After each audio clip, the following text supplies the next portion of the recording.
Ton amour est là, Seigneur. Ton amour est là. Nous le croyons et nous voulons le célébrer. Alléluia. Ton amour est là, Seigneur. Jésus. Proclamons-le ensemble. Alléluia. Alléluia. Alléluia. Ton amour est là. Alléluia. Alléluia. Alléluia. Ton amour est là. Alléluia. Alléluia. Alléluia. Ton amour est là. Alléluia. Alléluia. Alléluia. Ton amour est là. Ton amour étonnant, fidèle et sans changement. Ton amour étonnant, solide sous mes pieds. Ton amour mystérieux me protège en tout lieu, me remplit de douceur et me fait chanter. Alléluia, Alléluia, Alléluia. Ton amour est là. Alléluia, Alléluia, Alléluia. Ton amour est là. Ton amour me surprend, je me sens envahi par la joie qui grandit tout au fond de moi. Et quand tu m'apparais, ta bonté transparaît. Je sens monter en moi un chant pour mon roi. Allez, Alléluia, Alléluia, Alléluia. Ton amour est là. Alléluia, Alléluia, Alléluia. Ton amour est là. On le reprend.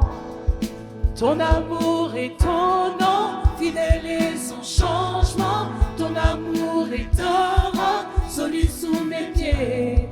Ton amour mystérieux me protège en tout lieu, me remplit de douceur et me fait chanter. Alléluia, Alléluia, Alléluia. Ton amour est là. Alléluia, Alléluia, Alléluia. Ton amour me surprend. Ton amour me surprend, je me sens envahi par la joie qui grandit tout au fond de moi. Et quand tu m'apparais, ta bonté transparaît. Je sens monter en moi un chant pour mon roi. Alléluia, Alléluia, Alléluia. Ton amour est là. Alléluia, Alléluia, Alléluia. Ton amour Alléluia, Alléluia, Alléluia, Alléluia. Dernière fois. Ton amour est là. Alléluia, Alléluia, Alléluia. Ton amour est là. Alléluia, Alléluia. Merci Seigneur. Ton esprit est là. Alléluia.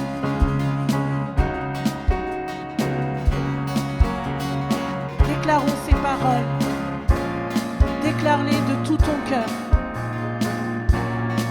L'Esprit du Seigneur est sur nous. Notre combat est le combat de Dieu. Il est au milieu de nous, en nous, pour nous. Alors que le plus petit dise aujourd'hui, je suis fort en lui.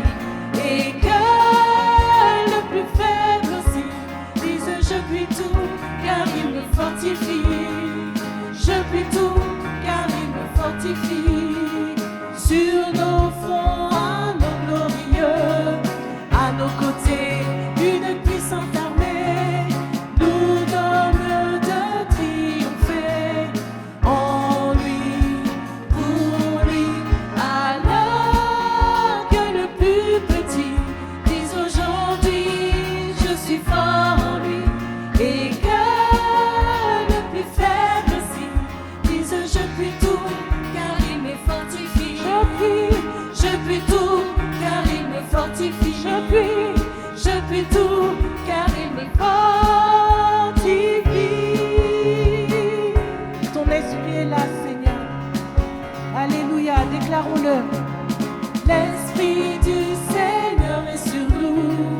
Notre combat est le combat de Dieu.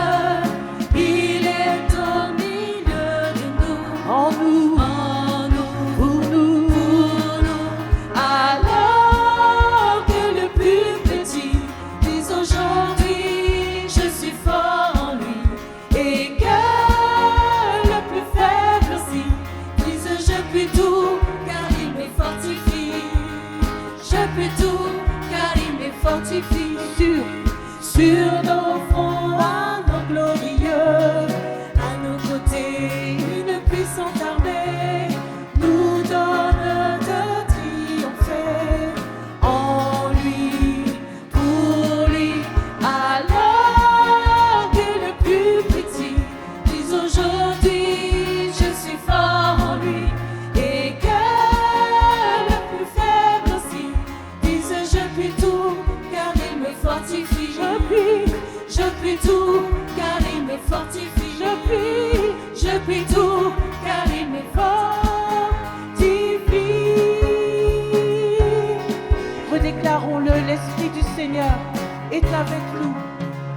L'Esprit du Seigneur est sur nous.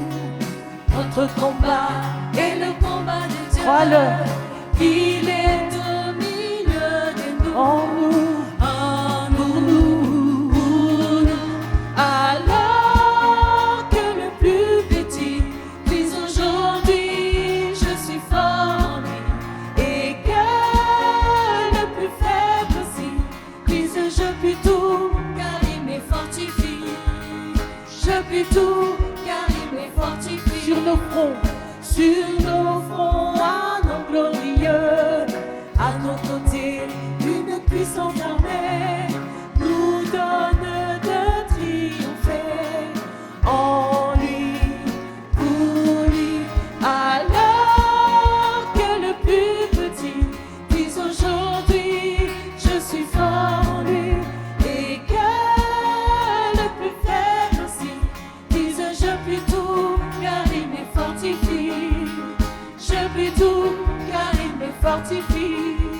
Je puis tout car il me fortifie.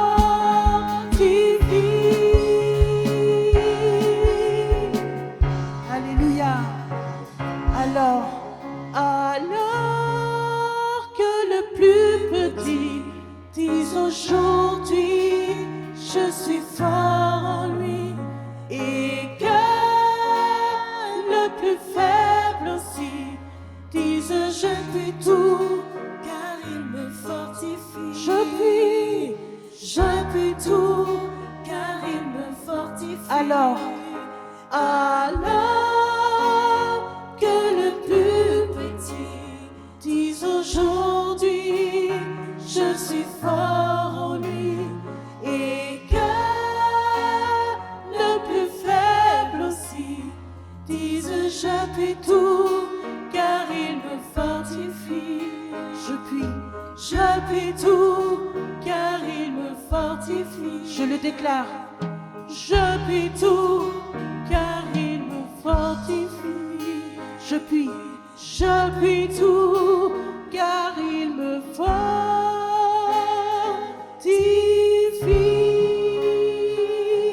Tu es notre force. C'est auprès de Dieu que je veux me tenir. Il est mon Seigneur. Alléluia. C'est auprès de Dieu que je peux ressentir tout l'amour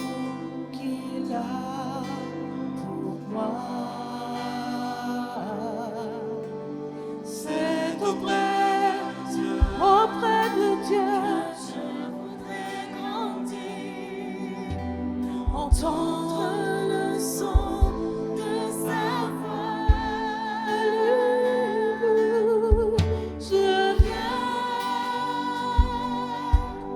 Je viens devant le trône, par ta grâce je me tiens. En ta présence je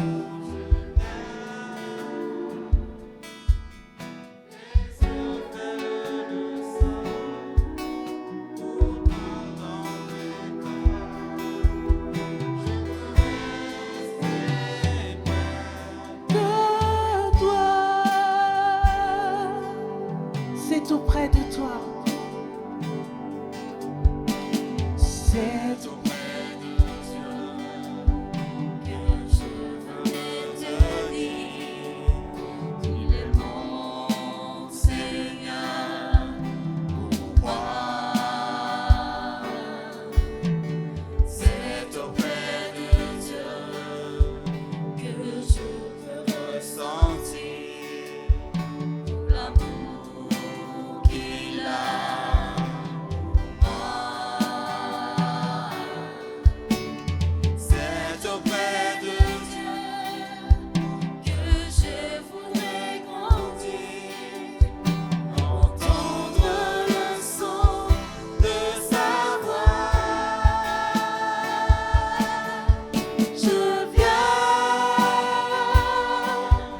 Je viens devant le trône, par ta grâce je me tiens. En ta présence Je lève les yeux. je lève les yeux vers le lieu saint pour contempler. Je veux rester. Je viens vers toi. Je viens devant le trône, par ta grâce je me tiens. Je lève les yeux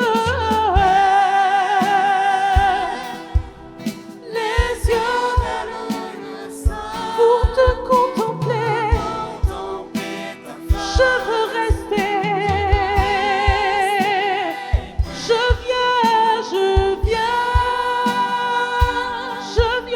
Je viens devant le trône, par ta grâce. C'est ta grâce qui me tient.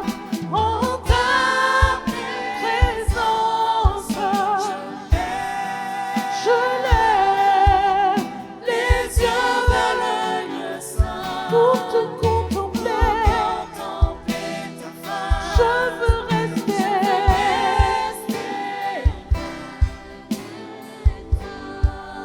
Je veux rester. Je veux rester près de toi. Je veux rester. Je veux rester près de toi. Je veux rester près de toi. Tu es notre trésor, le bien le plus précieux que nous possédons ici-bas.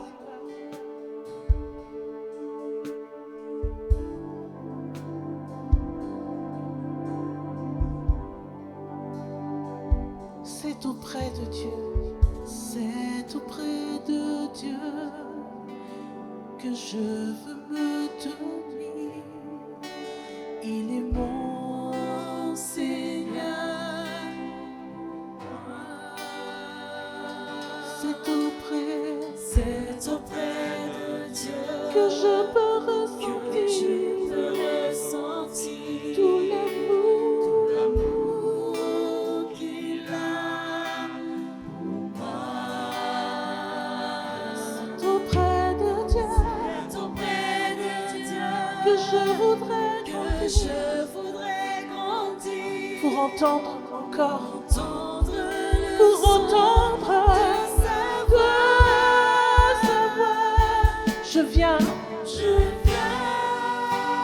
je viens vers toi. Je viens devant le trône, par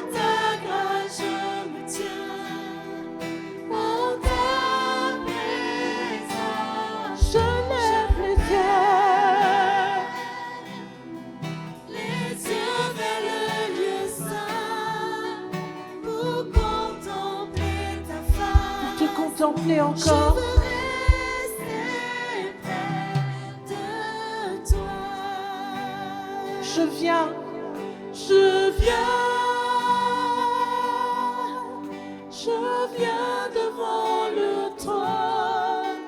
Par ta grâce, je me tiens. En ta présence, je lève les yeux vers le lieu saint pour contempler ta face. mon désir c'est de Je rester. veux rester près. Je veux rester, je veux rester, Je veux rester près de toi. je veux rester. Je veux rester près de toi.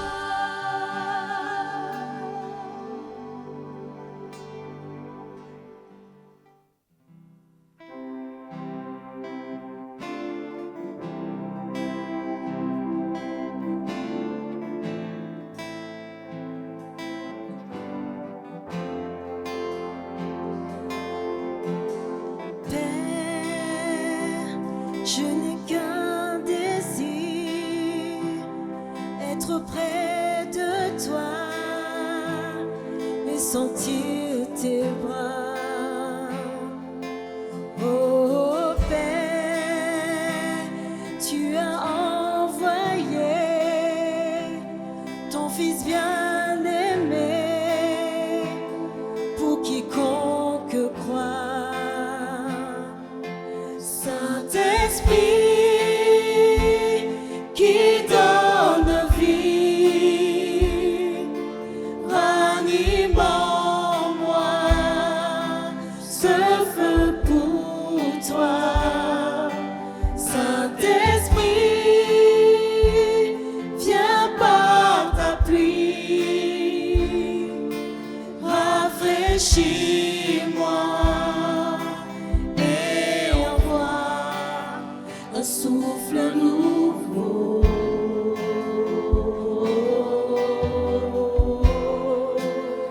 Un souffle nouveau.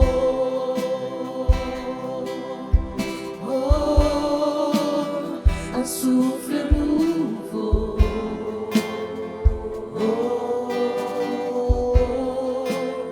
un souffle nouveau.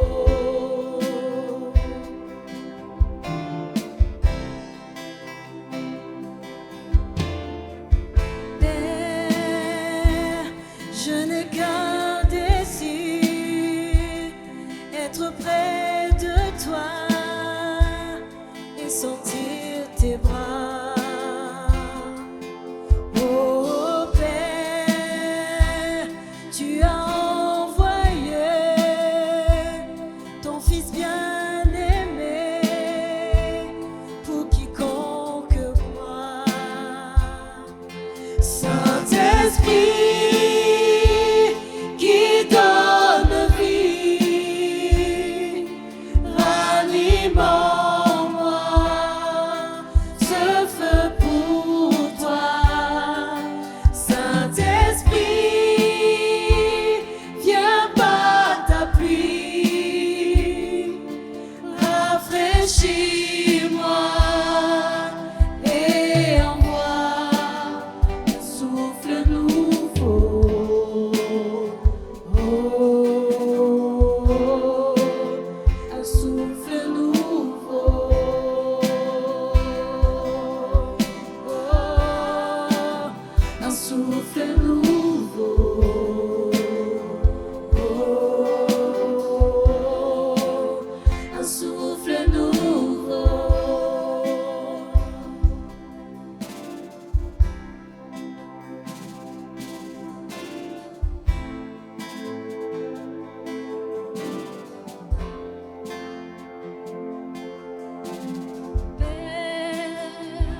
souffle nouveau.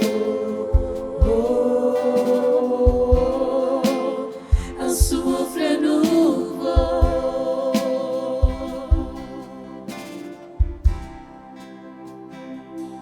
Saint-Esprit qui donne vie, ranime en moi ce feu pour toi. Saint-Esprit, viens par ta pluie, rafraîchis-moi et envoie. Alléluia. Koro soro soro soro soro do do do do. Dikirito daria shandara soro maridibi. Dikirito do do do santa. Tu renouvelles nos forces, ni par force, ni par puissance, mais par ta grâce. Koro shanda.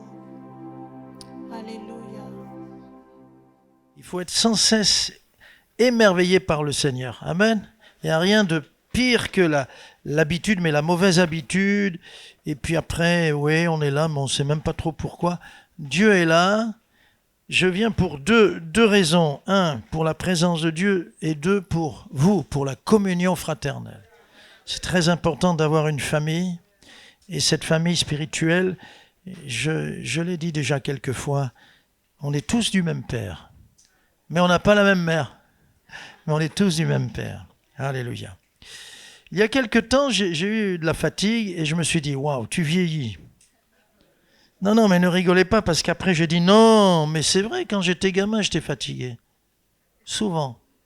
Vous n'avez pas remarqué, les gamins, quand ils sont fatigués, il y a des signes qui ne trompent pas. Et puis, quand j'étais ado, j'étais toujours fatigué, là. J'étais fatigué avant de bosser. J'étais fatigué avant de me lever du lit. Et puis quand on est jeune homme, on est fatigué ou pas? Ouais. Puis après, on est toujours fatigué. Alors je me suis dit, parmi les maux, le mal du siècle, il paraît que c'est le mal au dos, mais parmi les maux du 21e siècle, c'est la fatigue. Mais je crois que dans les autres siècles, c'était aussi la fatigue. Aujourd'hui, on ne devrait pas être fatigué. On a des robots qui nous remplacent, qui font notre travail. Vous vous rendez compte, quand on allait de Paris à Lyon, on mettait 5 jours l'été et 6 jours l'hiver. Aujourd'hui, moi j'ai fait l'aller-retour dans une journée. Bon, et on a tout. À la maison, il y a les robots pour faire la soupe, pour faire le jus de fruits, pour le micro-ondes, la vaisselle. Autrefois, on allait à la rivière, il n'y avait pas d'eau à la maison. Vous imaginez tout ça? On tourne la tête du robinet, on a de l'eau. Et en même temps, on a de l'eau chaude aussi. Waouh. Et pourtant, on a un problème, la fatigue. Alors, je voudrais vous parler de la fatigue. C'est très important. Je ne veux pas donner des conseils comme ça, mais par rapport au point de vue de la Bible. Jésus a appelé, regardez avec moi dans Matthieu 11, il a fait un appel et il a dit ceci. Matthieu 11, 28. Matthieu 11, 28.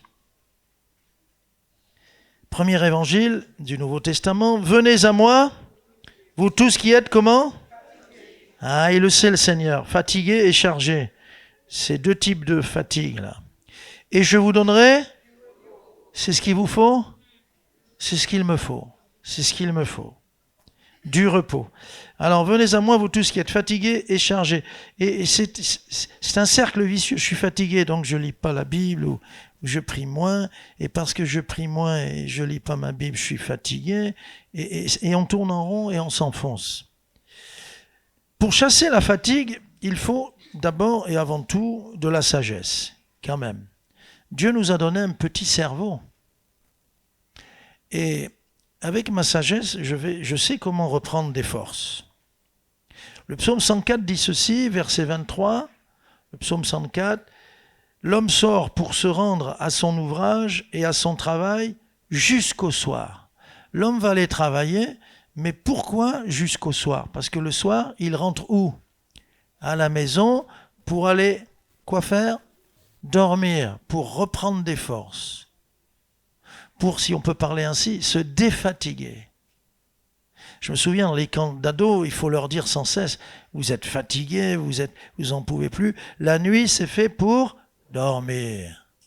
Et alors, mais ils m'ont dit, Polo, tu comprends pas, ça fait 1 an qu'on s'est pas vu, il faut qu'on parle. Alors, je comprends. Mais je dis, mais dans la journée, vous avez des temps pour parler. Bien. Donc, la sagesse pour reprendre des forces, car le repos de la nuit aide à chasser la fatigue, et c'est normal. Qu'est-ce qui s'est passé un jour avec David? Regardez 2 Samuel 21, verset 15. 2 Samuel 21.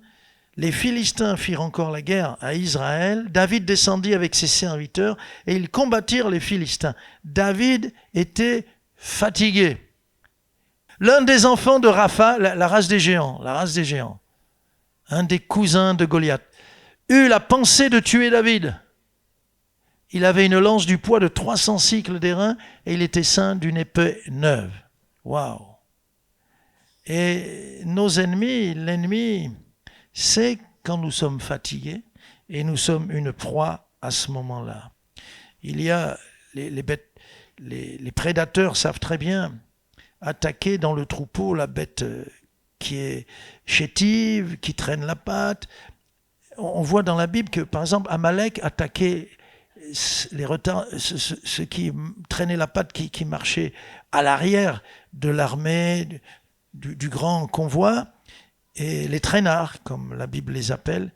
Et il y a là, à cause de la fatigue, pour David en tout cas, une situation de danger.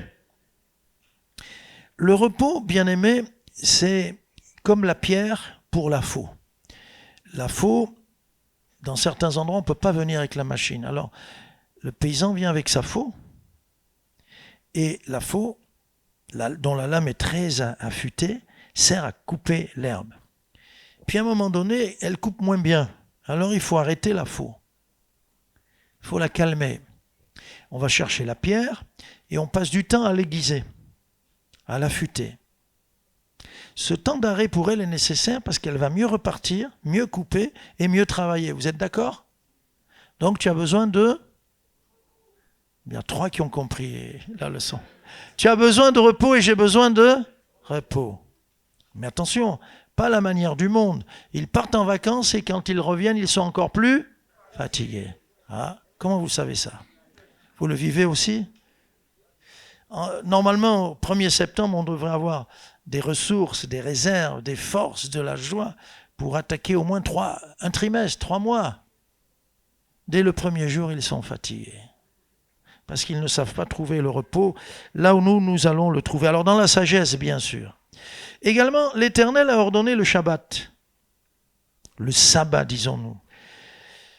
Aux Hébreux, le jour du repos était une exigence, un ordre, un commandement. C'est un des commandements. Tu consacreras le jour du Seigneur. On va le lire dans Exode, au chapitre 20. Dieu est intelligent. Quand il nous donne des ordres, c'est pour notre bien. Parents, quand vous dites à un gamin, à votre gamin, non, il y a une raison ou pas? Je l'espère. Et quand vous dites oui, il y a aussi une raison. Alors quand Dieu donne les commandements, Dieu n'est pas un empêcheur de tourner en rond. Il sait très bien. Et dans ces 10 commandements qui sont dans Exode 20, verset 8, « Souviens-toi du jour du repos pour le sanctifier. » Le sanctifier, c'est le mettre à part. Verset 9, « Tu travailleras 6 jours et tu feras tout ton ouvrage. » Il faut bosser. « Mais le 7e jour est le jour du repos de l'Éternel, ton Dieu. » C'est le sien, mais ensuite Dieu nous le rend et ça devient notre repos aussi. « Tu ne feras aucun ouvrage. » Écoutez bien, ni toi, ni ton fils, ni ta fille, ni ton serviteur, ni ta servante, ni ton bétail, ni l'étranger qui est dans tes portes. Car en 6 jours, l'Éternel a fait les cieux, la terre et la mer, et tout ce qui est contenu, et il s'est reposé le 7e jour. C'est pourquoi l'Éternel a béni le jour du repos et l'a sanctifié. Alléluia. Obligation de repos appelée pour les Hébreux, aujourd'hui les Juifs, le jour du repos de l'Éternel. Mais j'aime bien ni ton bétail. Les animaux aussi ont besoin de repos. Mais bien sûr. La terre elle-même, le Seigneur demandait de la faire reposer. Et ça peut être tous les 3 ans ou qu'importe. Il faut aussi la laisser reposer. Aujourd'hui, une même terre peut avoir 2 productions dans l'année au lieu d'une, et on l'exploite. Et parfois, on fatigue aussi le sol. Toute cette sagesse qui nous manque parce qu'on s'éloigne des commandements de Dieu. Alors, quelqu'un dira, et c'était formidable, tu arrêtes et ça te fait du bien. Et quelqu'un dira, waouh, mais pour les chrétiens alors, il faut retourner au Shabbat? C'est ce que nous disent certains. Il faut retourner au sabbat. Non, pas pour les chrétiens. Le sabbat des chrétiens, la première église, les premiers disciples, pour se démarquer de la loi, pour se démarquer des sacrifices, du sang versé, des agneaux qu'on devait offrir à Dieu, parce qu'ils suivent Jésus, ils ont vraiment, pour se démarquer, ils ont dit, bien, on ne va pas finir par le Shabbat, on va commencer par un Shabbat. Et donc il y a eu le dimanche. Et nous sommes les gens du dimanche. Cependant, c'est très souple. On n'est pas aussi sous une loi. Et quand je suis à Tripoli, au nord de Beyrouth, c'est pas le dimanche qu'on se réunit là-bas. Quand je vais à Jérusalem, et je dois y retourner à l'automne prochain, c'est le samedi qu'on a nos cultes. C'est notre dimanche à nous.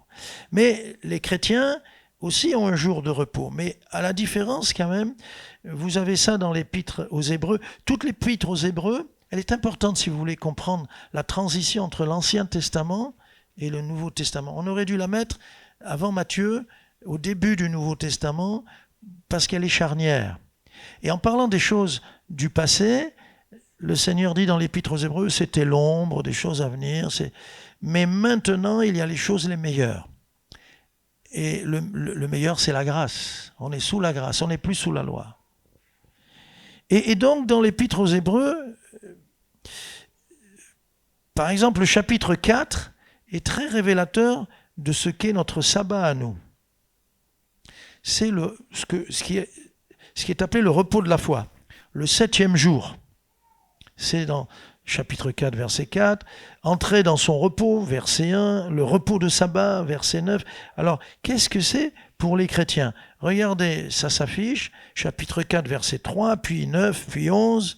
Pour nous qui avons cru, c'est par la foi que vous et moi, si nous avons cru en Jésus, nous lui avons donné notre vie, nous le suivons, nous sommes entrés dans le repos. Selon qu'il est dit, je jurai dans ma colère, ils n'entreront pas dans mon repos parce qu'ils avaient désobéi. Alors Dieu dit, cela, quoique ses œuvres eussent été achevées depuis la création du monde. Mais il y a aussi le verset 9 et puis le verset 11. Alors le verset 9, il y a donc un repos de sabbat réservé au peuple de Dieu. Il y en a un. Et puis au verset 11, donc, efforçons-nous d'entrer dans ce repos afin que personne ne tombe en donnant le même exemple de désobéissance. Ils ont désobéi à Dieu, ils ne sont pas entrés dans le repos de la terre promise. Ça, c'était le grand sabbat qui les attendait. Alors, dans ce chapitre 4, bien-aimés, ce repos de sabbat réservé au peuple de Dieu, c'est la promesse du salut. Il y a au verset 2 la bonne nouvelle, au verset 3 nous avons cru dans cette bonne nouvelle et donc nous sommes entrés dans la promesse du salut, que nos péchés sont pardonnés. On n'a plus besoin de faire de sacrifices, on n'a plus besoin d'aller à Jérusalem apporter un agneau ou à Jérusalem acheter l'agneau du sacrifice. On n'a plus besoin de faire comme ils faisaient autrefois pour demander à Dieu le pardon, ou quand ils étaient heureux, ils apportaient aussi des sacrifices de reconnaissance. Tout ça, c'est fini. En Jésus, nous sommes entrés dans ce salut merveilleux. Il pardonne toutes nos fautes. Il nous relève, il nous délivre de notre passé si nous lui donnons notre vie, si nous nous approchons de lui dans la repentance et avec foi, il efface, il pardonne. Nous entrons dans cette promesse. La promesse du salut. Mais c'est aussi, quand on regarde bien le chapitre 4, voyez, notre Shabbat, c'est la vie quotidienne. Un repos de sabbat. Moi, quand on me demande, je dis pour moi, tous les jours, c'est dimanche. Tu vas au travail, mais dans ta tête, dans ton cœur, dans ta vie, au travail, à la maison, tu n'es plus en guerre contre Dieu. Tu as fait la paix avec ton prochain. Oui, même avec ta belle-mère. Tu as fait la paix et tu es dans un repos. Le lundi, c'est dimanche. Le mardi, c'est dimanche. Je dois aller au travail. D'accord, mais c'est dimanche. Sinon, tu vas aller au travail stressé. Tu vas revenir stressé. Ce stress va occuper tes nuits. Tu récupères jamais. Et à 40 ans, on dit, c'est qui ce petit vieux de 75 ans là? C'est toi. C'est toi. Voilà. Donc c'est important de comprendre cela. C'est la vie quotidienne, un repos de sabbat, verset 9, appelé aussi un autre jour. Dieu nous a donné un autre jour. Donc si on me dit, c'est pas le samedi, Dieu m'a donné un autre jour. C'est quoi? C'est tous les jours avec lui, dans la paix de Dieu. La paix de Dieu nous donne beaucoup de repos. On ne s'agite plus comme avant. Je disais à une dame qui venait parce que j'avais prêché, il faut comprendre, j'avais prêché, écoutez, donnez votre vie au Seigneur. Et quand on viendra vous dire, on t'a volé ta voiture, tu diras, Seigneur, on t'a volé ta voiture depuis que je t'ai tout donné, je suis dans la paix. Ma voiture est entre ses mains, oui ou non? Tout, c'est entre ses mains. Et alors une dame vient à l'appel et elle me dit, Monsieur le pasteur, j'ai compris, mais je voudrais que vous priez pour moi. Parce que j'ai dit au Seigneur, avec ce que vous avez dit, elle avait compris. Et elle venait pour la première fois, dites. Elle a dit au Seigneur, Seigneur, on t'a volé ton mari.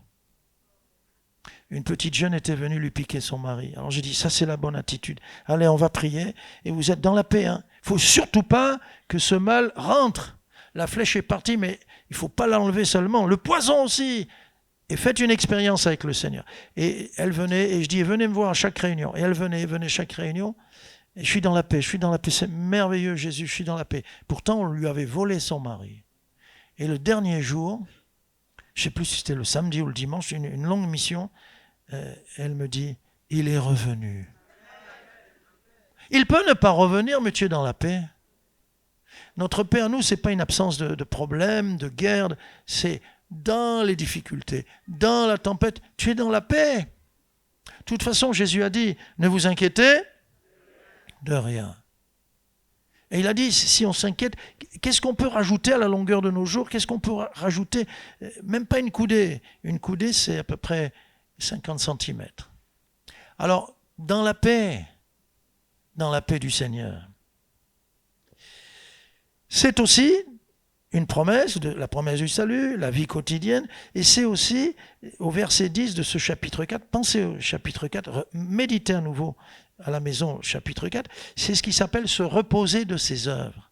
Un jour, bien-aimés, nous allons nous reposer de nos œuvres. Et ça sera le repos qu'on peut appeler la félicité éternelle, qu'on peut appeler... C'est le lieu même, c'est un lieu aussi. Après la mort, il y a un repos extraordinaire. Alors nous n'allons pas vers un trou, mais nous allons vers un endroit de repos. On n'aura plus de combat. Tu n'auras plus ton arthrose qui t'embête. Non, je suis sérieux. Le Seigneur peut te guérir ici-bas, et s'il ne te guérit pas, tu ne l'emmèneras pas. Amen. Voilà ce qu'on voit. Et c'est important d'observer donc un jour comme aujourd'hui, mais aussi d'observer mentalement à l'intérieur une attitude qui est une attitude de repos et de paix. Le juste ne craint pas les mauvaises nouvelles. Je pense à cet homme qui était pionnier. Il était parti avec toute une caravane dans l'ouest des États-Unis. Il partait pour conquérir, s'installer dans des terres. C'est formidable. Imaginez qu'on vous dise, il faut partir vers le sud.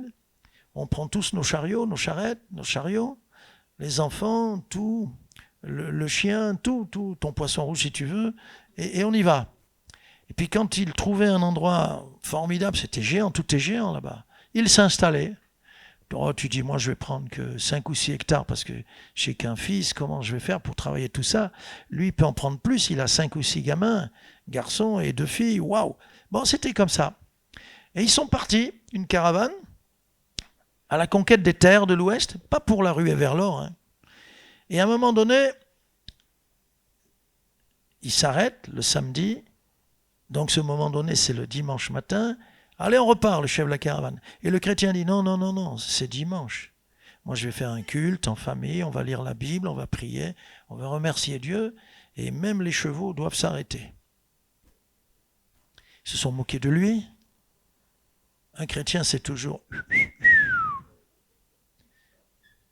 Ça ne nous fait rien quand on se moque de nous. Lui, ça ne lui a rien fait. Et il les a laissés partir. Mais vers la fin de la semaine, à peu près le samedi, il les rattrape. Normal. L'homme s'est reposé, les enfants sont reposés, les chevaux sont reposés. Il les rattrape. Pour leur dire, le lendemain matin, je pars pas, c'est dimanche aujourd'hui. Et il a fait ça plusieurs fois, jusqu'au jour où il les a rattrapés dans le milieu de la semaine, et il les a dépassés parce qu'ils avaient des problèmes avec justement les chevaux, problèmes des avaries, de toutes sortes. Et il les a semés et ils ne l'ont plus jamais rattrapés. Tu vas plus vite en respectant le jour du Seigneur. Ah mais j'ai beaucoup à faire. Remets tout au Seigneur. Ça m'est arrivé de dire, oh là là, il y a tout ça, je fais tout ça. Et le Seigneur me dit, prie d'abord. Je fais tout ça, j'ai pas le temps de... Et tout ce que j'ai fait, ben ça, il faut le recommencer. Je me suis planté, j'ai perdu 2 heures de boulot là, et puis ça. Prends du temps avec Dieu. Et la prière, c'est un temps de repos merveilleux dans les bras de Dieu. Et après, tu feras les choses beaucoup mieux. Et puis Dieu te fera gagner du temps. Vous avez gagné du temps quand Dieu vous l'avez mis dans vos affaires? On a tous gagné du temps, et parfois même de l'argent. Voilà. Alors c'est important, le sabbat des chrétiens, c'est tu n'es pas agité par ton passé, tu n'es pas fatigué par le souci, le présent et tous ses soucis, tu n'es pas angoissé par ton avenir, tu es dans la paix, et ça c'est important. Parce qu'on est fatigué, il y a plusieurs types de fatigue. La fatigue de l'esprit, la fatigue mentale, la fatigue spirituelle, c'est ce qu'il y a de plus grave. Parce qu'elle nous mine de l'intérieur. Et quand tu dors du sommeil d'un enfant. Ton être entier repose. Et l'ange de l'Éternel campe autour de ceux qui le craignent. Donc tu peux te coucher en paix, le Seigneur est là. Alléluia. Pas d'agitation. L'ange de l'Éternel, c'était le psaume 34. Donc ça, c'est la sagesse. Dieu qui ordonne le sabbat aux Hébreux, qui nous a donné le dimanche à nous les chrétiens. Et maintenant, pendant la marche, 2e grand chapitre, Dieu nous renouvelle les forces. Alors, comment le fait-il? Ma confiance en Dieu me permet de chasser la fatigue. Un homme de foi, une femme de foi que tu es, bien-aimé, te donne vraiment ce qu'il faut pour chasser la fatigue. Alléluia! Tu peux commander, ou même tu t'en aperçois même pas, elle va tomber toute seule. Elle va tomber toute seule. Ésaïe 40, c'est très bien ce verset, parce qu'il est question de victoire sur la fatigue, et il est question de ceux qui, les jeunes et les ados, de ceux qui ne connaissent pas ce que nous connaissons. Alors Ésaïe 40, verset 30, les adolescents se fatiguent et se lassent, voyez, et les jeunes hommes chancellent. Mais ceux qui se confient en l'Éternel, c'est vous et moi. Qu'est-ce qui se passe quand tu t'appuies sur Dieu? Il y a comme un renouveau, comme un printemps, une nouvelle saison qui redémarre. L'hiver va être très vite chassé. Ceux qui se confient en l'Éternel renouvellent leur force. Ils prennent le vol comme les aigles. Waouh, c'est lui qui vole le plus haut. Ils courent et ne se lassent pas. Ils marchent et ne se fatiguent pas. Amen. Quand tu marches avec Dieu, tu ne te fatigues pas. En plus, tu l'aimes. Quand on aime, est-ce que ça nous coûte quelque chose? Un fiancé doit aller voir sa fiancée. Elle est à 8 km. Il y a comme d'habitude à Paris, il y a les grèves du métro. Quelqu'un m'a dit, RATP, rentre avec tes pieds. Ah oui, d'accord. C'est ça les grèves. Alors, il y a la RATP qui porte bien son nom ce jour-là, mais il est fiancé, le garçon. Elle est à 8 km. Il traverse Paris de bout en bout et il arrive frais comme un gardon. Elle lui dit, tu es fatigué? Non. Pourquoi? Parce que c'est l'amour qui le porte. Et nous, quand il est question de se confier en Dieu, c'est pas juste j'ai la foi, je crois. Non, je l'aime, je lui fais confiance. Je sais qu'avec lui, je peux avancer. Et même, il dit courir et même voler. Comme les aigles au-dessus de toutes les montagnes, de toutes les difficultés, de tous les obstacles qui sont sur mon chemin. Alors la foi est importante, parce que c'est se confier dans celui qui est notre force. Psaume 92, verset 11. Tu me donnes la force du papillon. C'est ça? Tu me donnes la force du buffle. Un buffle, même blessé, très dangereux. Quelqu'un me disait au Gabon, un de mes amis chassait le buffle, et le buffle était vraiment blessé, mortellement blessé, s'est approché, il a eu encore la force de lui donner un coup de corne. Et il l'a tué. Waouh! Alors les Africains, vous savez, le buffle, même blessé, vous ne vous approchez pas, je le sais. Moi non plus, en tant qu'Africain, je ne le fais pas. Je ne le fais pas. Mais Dieu nous donne la force du buffle. Le coup du buffle, waouh, costaud. Il avance, il est puissant. Et c'est ce que fait le Seigneur avec nous. Et puis je suis arrosé, c'est formidable. L'obéissance à Dieu me renouvelle. Là, on en a besoin. Regardez dans les Proverbes. Proverbes chapitre 3, versets 7 à 8. Que dit le Seigneur dans les Proverbes? Ne sois pas sage à tes propres yeux, crains l'Éternel et détourne-toi du mal. L'obéissance, donc, l'obéissance au Seigneur. Ce sera la santé pour tes muscles et un rafraîchissement pour tes os. Amen. Alléluia. Quelqu'un me dit, ça serait bien d'aller dans le sauna. D'accord. Ou dans l'eau de la piscine. Ou un bain de mer. Mais bien sûr, mais c'est formidable. Mais ça ne suffit pas. Il faut le sauna de Dieu. Il faut l'endroit où Dieu va non seulement me donner de la santé, mais me rafraîchir, me rajeunir. Tout à l'heure, on l'a lu, il nous rajeunit comme l'aigle. Alléluia. Voilà. Et quand on regarde dans Éphésiens, ne le met pas, mais Dieu nous dit qu'on est renouvelé. Si on cherche à connaître Jésus de plus en plus, on est renouvelé. Donc la confiance en Dieu chasse la fatigue. La parole de Dieu est une source de force et chasse la fatigue. Amen.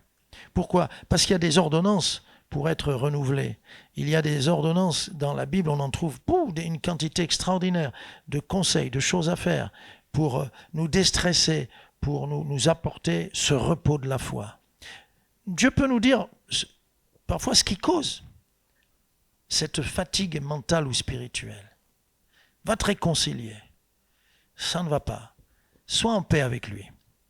Autant que cela dépende de toi, fais-le, fais ce pas. Lui, c'est son problème s'il ne te pardonne pas. Mais va te réconcilier. Et tu verras que tu as juste ôté ce qui causait ta fatigue. Tu n'as pas lutté contre la fatigue. Tu dois régler ce qui cause la fatigue. Et si tu enlèves ces racines, waouh, tu es bien, tu es bien, tu es bien.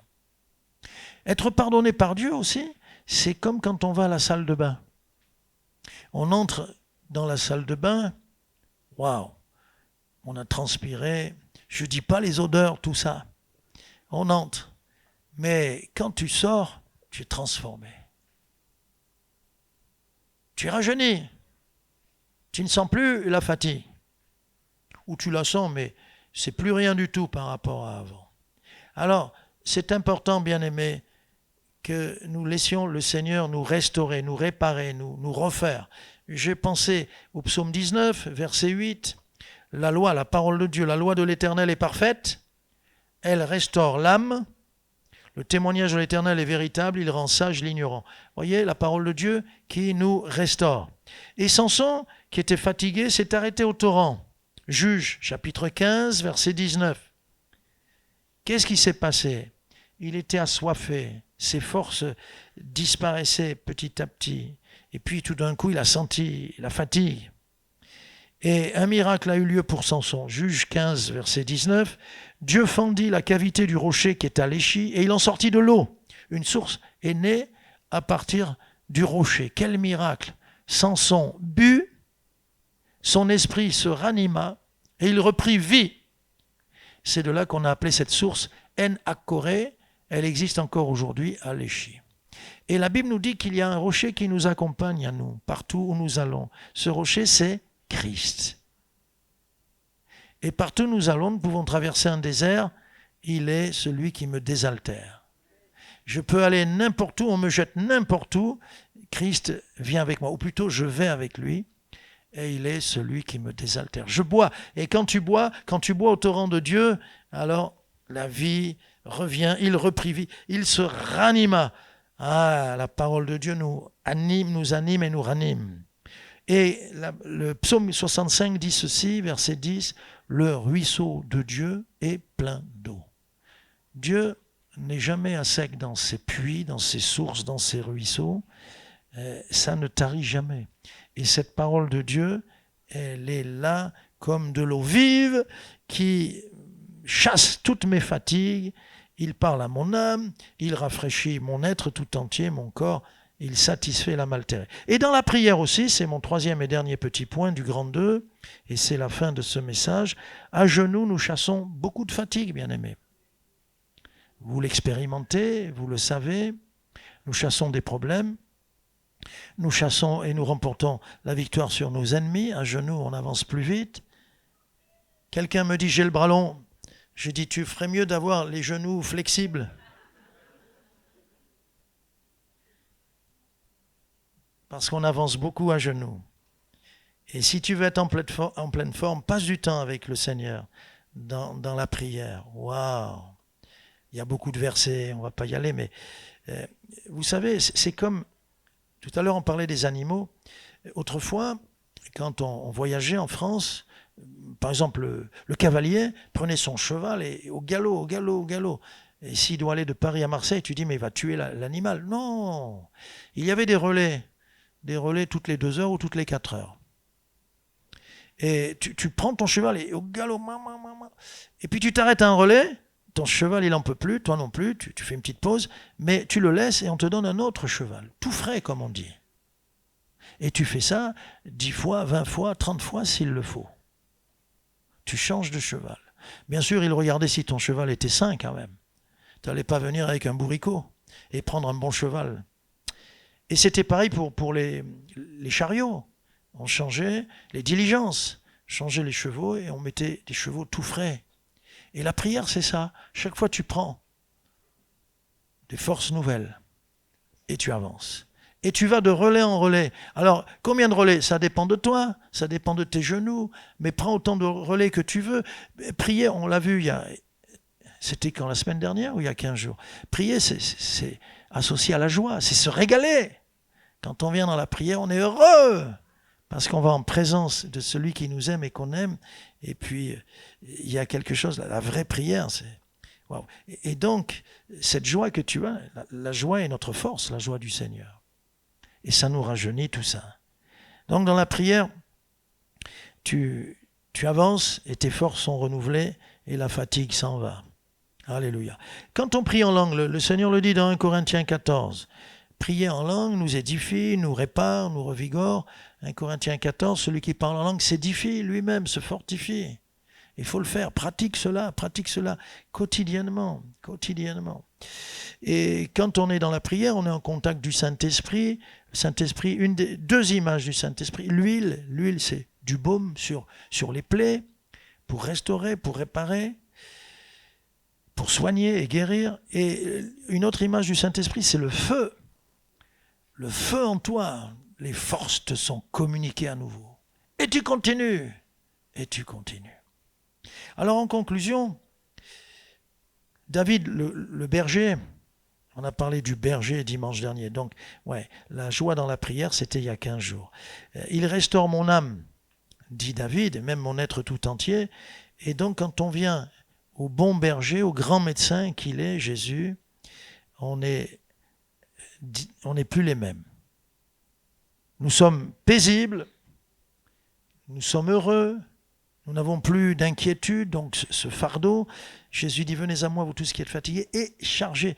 On n'est plus chargés, puisqu'on a déposé nos fardeaux à ses pieds. On voyage léger. On se fatigue beaucoup moins. Parfois, je réfléchis, je dis, comment fait ce monde sans déposer ses fardeaux? Le monde ne sait pas déposer, ne sait pas à qui déposer ses fardeaux. Nous, on les dépose aux pieds de Jésus. Comment il fait avec ce fardeau? Ils vont se coucher avec, ils se lèvent avec, ils vont bosser avec, ils reviennent avec. Waouh! Le fardeau du passé, ça s'accumule, du présent, les angoisses de l'avenir. Waouh! Comment fait ce monde? Ils sont tout le temps fatigués spirituellement parlant. Et le monde, les gens ont l'âge de leur péché. C'est-à-dire le péché qui apporte justement une usure, une fatigue, qui empêche d'avancer. Comment fait ce monde? Ils arrivent à survivre. Mais nous, on voyage léger. Amen. Bientôt, nous devons aller, parce que avec l'IFTJ de Jérusalem, on a porté les cours à Lubumbashi. On va aller à Lubumbashi, je vais voyager léger. Parce que je vais ramener des boubous. Mais même, je vais revenir un peu moins léger. Mais il faut voyager léger. Alléluia. Les temps qui arrivent vont être des temps difficiles. Certains ne savent pas voyager léger. Ils vont être dans le burn-out, ou si ce n'est pas le burn-out, bon, ça sera la déprime. Mais nous voyageons l'esprit léger. Donc voilà le verset de base qu'on reprend. Venez à moi, Matthieu 11, 28, l'appel de Jésus. Venez à moi, vous tous qui êtes fatigués. Alors fatigué, j'ai regardé. Fatigué, c'est las, épuisé par l'effort, épuisé par le travail. Ça fatigue, ça épuise, par la souffrance ou par la peine. Vous voyez, toutes sortes de fatigues. Et chargé, c'est un fardeau, c'est ce qui pèse. Tu avances comme ça? Non! Tu dois avancer, presque tu flottes dans l'air. Alléluia. Alléluia. Donc je voudrais qu'on fasse un appel, parce qu'on ne juge personne ici, mais sûrement que tu es peut-être abattu même, fatigué, chargé, peut-être abattu, et même dans la défaite, et alors il n'y a pas... Mais qu'importe. Mais je voudrais qu'on fasse un appel, et pendant l'appel, si tu es dans cette attitude-là, tu viens devant et nous allons prier pour toi, mais sache que tu as toi-même les clés de ta victoire. Pour ne pas te laisser avoir. La fatigue peut arriver, mais ne la garde pas. Le problème vient, c'est sûr. Un coup, tu le reçois, ok, mais ne vis pas avec. Ne le garde pas, nous venons de voir qu'on peut facilement être vainqueur. Alléluia. Les jeunes, ça vous arrive d'être fatigués? Je vois David, je vois Nicolas. Alors, vous voyez, maintenant vous avez la clé. Alléluia. Vous regarderez la vidéo, comme ça vous êtes obligé d'aller sur le site. Voilà. On fait un appel? Amen. Recueillons-nous, s'il vous plaît. Seigneur Jésus, nous approcher de toi, c'est formidable. L'homme de Dieu dit, c'est un bien, c'est-à-dire une richesse. Ça nous réjouit d'être en toi, avec toi. Et là, il y a de grandes victoires. Et le mal de ce siècle, la fatigue, nous pouvons la vaincre dans tout ce que nous avons vu dans ta parole. Et être ainsi des locomotives et non pas des wagons de queue même. Non. Nous voulons être des locomotives, encourager, exhorter les autres, être devant, être toujours jeune, toujours frais, renouveler constamment comme l'aigle, voler plus haut pour être au-dessus de toutes nos tempêtes. Merci Seigneur de nous accorder ces miracles ici, dans ce lieu, maintenant, parce que tu es le Dieu des miracles. Jésus intervient au milieu de nous. Amen.